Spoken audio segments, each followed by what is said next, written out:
মুখটা দেখুন, অপূর্ব দত্ত। রাস্তাঘাটে দেখলে যাকে সবাই সেলাম ঠুকে। সে যে লোকটা লম্বা গড়ন, চেনেন নাকি ওকে? পাড়ার পুজো, জলসা, নাটক, 25শে বৈশাখে সভাপতির চেয়ারটা তার রিজার্ভ করাই থাকে।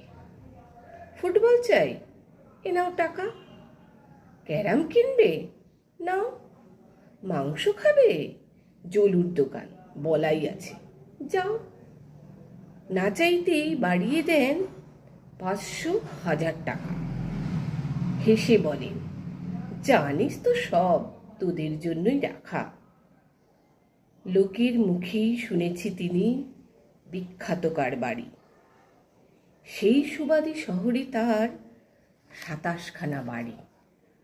বিদ্যে বুদ্ধি লাভ কি শুনে, মারুন পেটে ঘুষি। অক্ষর গোমাংস আর ছাইভস্য ভূষি। পাড়ার লোকের কাছে তিনি মহাপুরুষ তুল্য। হঠাৎই এক রাত্রিরে তার আসল রূপটা খুলল। কপু লেখা, জাল লাগানো, বিরাট কালো গাড়ি।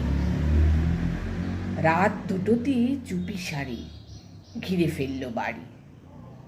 বাড়ির থেকে আর এক বাড়ি, উপায় তো নেই ফেরবার। পাড়ার মহাপুরুষ এখন জেরায় জেরায় জেরবার। যে যত ভাই, ছড়াক টাকা, চোখটা রাখুন খুলে। সময় থাকতে মুখটা দেখুন, মুখোশটাকে তুলে।